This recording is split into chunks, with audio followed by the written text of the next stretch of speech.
So I'll be asking you guys a question. Would you like to be part of my upcoming mentorship session? By show of hands, if we were asked by your role model, how many of you wouldn't dare to decline the offer? If you would say yes to it. Okay, I guess everyone would eventually say yes to that. But in case there is any one of us here who would eventually say no to that, then we can probably agree that we don't need any other confirmation to know that this person or set of people are being followed by their village. Can we agree? Okay, good. So that question marked the beginning of transformation of my life and the confirmation of my leap towards greatness. Like I've been earlier introduced, I am EMMANUEL NDUKA, an undergraduate of FUTU and the co-founder of Hemm Africa. I believe everyone has the capacity to be successful and to do exploit. It just starts with a leap. Now, at the age of 19,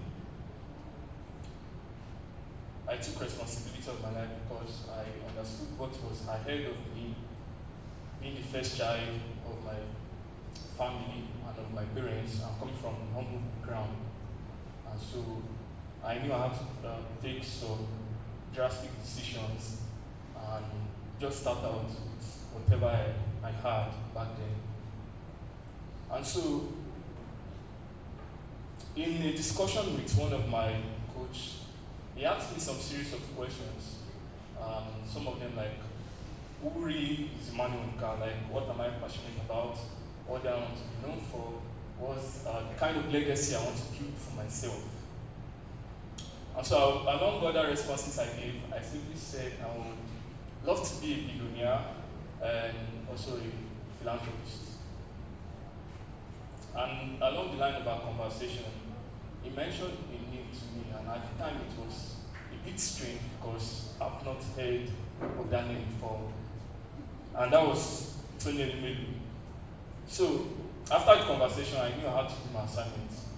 I went online and read a lot of articles about him, how he took a struggling bank to one of the top 3 banks in Nigeria, and how he also led one of the largest major in sub-Saharan Africa, which today is known as United Bank for Africa, UBA. So as I kept digging more information about him, the love was just so enormous because it was indeed a true reflection of the kind of person I wanted to be, a copy of the kind of future I wanted and the legacy I wanted to be. And so I just instantly fell in love with him. And from time to time, I kept creating content, relating my vision to people, speaking out, and that's on LinkedIn, by the way. And so, one certain time, I made a post with this picture you can see up there. So, but before the post, I got like a dopamine hit, and I just decided to come out with something like that. And the comment section was just like on fire. Many people were asking many similar questions, like, where is your red socks? Where is your red tie? Where is your bag? Thankfully today I'm with my red socks, and I'm with my tie. So 2 days later, I came up with another post. I was explaining the difference that, from childhood I've always been a fan of red. When we watch Power Rangers, I want to be a Red Ranger, and stuff like that. So I so much loved red, and I simply told them that I was going to incorporate it into my brand. Now, most importantly, for the bag, I was like, my role model has secured the bag over the years through resilience and hard work and focus, and I was in the process of achieving that, and I believe I was going to do that with also grit, resilience, persistence, and hard work. And so, 5 hours later, I got the comment of my life.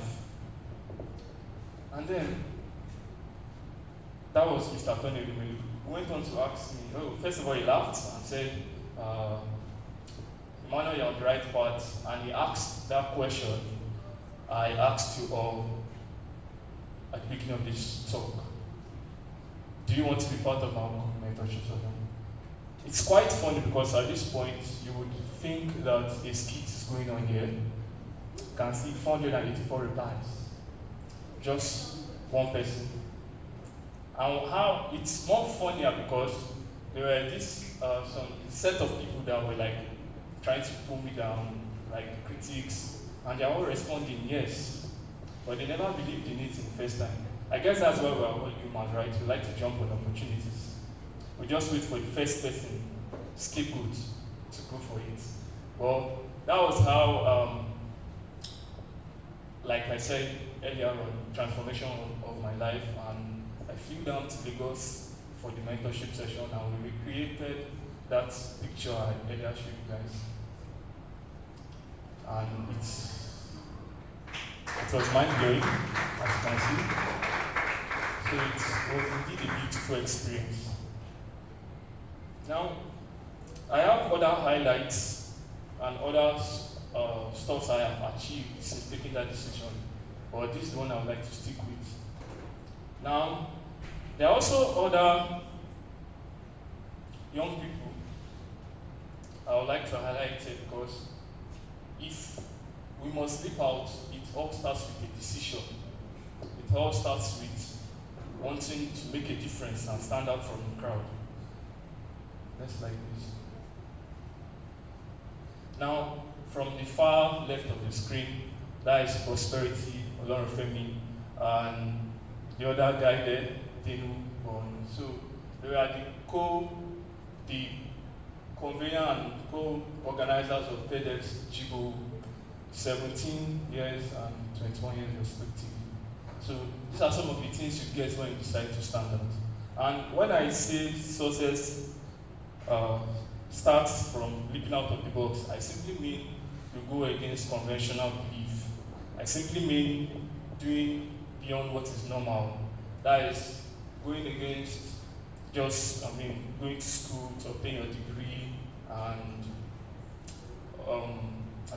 get a job and all. Also, the next guy I would like to point out, his name is John Oseni. He's a very good friend of mine. He's a blockchain developer and a tech bro. And you can see him there with the Oni of Ife.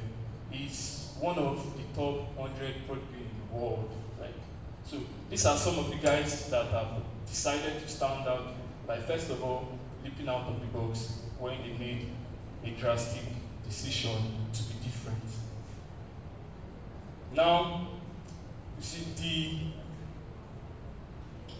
if you don't stand out of the box, you don't decide to leap out of it, you remain in a routine that no longer serves you, a routine that is quite boring and not challenging. And that is why it is important for each and every one of us here to always leap out and take decisions, no matter how impossible it might sound or how crazy it might be. You see, leaping is a box, like I've said, and these boxes are meant for the masses. If you follow the box, you'll get what the masses are getting. But when you leap out of the box, you leap into this place of opportunity where success actually happens.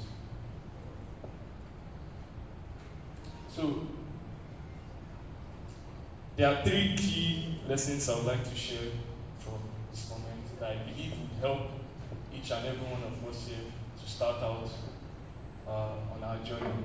Number 1 is you have to rise. Now you have to understand that leaping out of the box or being successful starts from the mindset. There has to be a period where you ask yourself questions. There has to be a period where you ask yourself provoking questions. Questions like, who am I? What am I really passionate about? What do I want to be known for? What's the legacy I want to build for myself? And what really makes me happy? Questions like this reconfigures your mind. They make you think about what really matters to you. They make you go inward because the answer usually is inside of you. It is You can't find it anywhere else. The answer you are looking for is inside of you. Why you've not found it yet is because you've not sat yourself down to really look inward and find and search where the answer is. So you really have to rise before you can take the leap. Now, the second point is be a little deaf. Now, you must understand that when you leap out of the box, it makes you to stand out. And so you are already away from the crowd, and it brings you with a lot of confrontations and challenges, and you really have to be prepared for it. Now, during the early days, so someone called me a certain time and was like, I was just a noisemaker and I wasn't really having any value to offer. So it got to me, and it was that bad to the extent that I think immediately after the call, I had to go and sleep. So I was like, because it was a big hit to me. But thankfully, I recovered from that, and the most important part of that stuff for me was the fact that this happened even before I got the opportunity with Mr. Tony Elumelu. And what if I had succumbed to the confrontation? What if I have given in to the challenge? Then that probably would not have occurred. But I gave little deaf ear, like I've said here, and I developed a thick skin for confrontation. So if you have decided to stand out, you must understand that confrontations and challenges must come. It must happen, it's bound to happen, because one, you are stepping away from the crowd, and because they don't understand what you are doing, they will tend to challenge you. You are the only one that have the vision. So until there are results to prove what you have always said and what you believe in, people will always question you. Now, it is not your job to change it.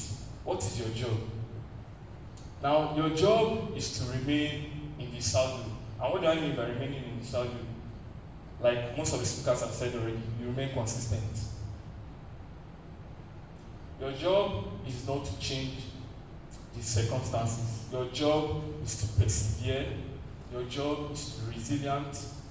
Your job is to push to the very end until you attain whatever dream you hope and you believed in. And until then, you still have a whole lot of work to do.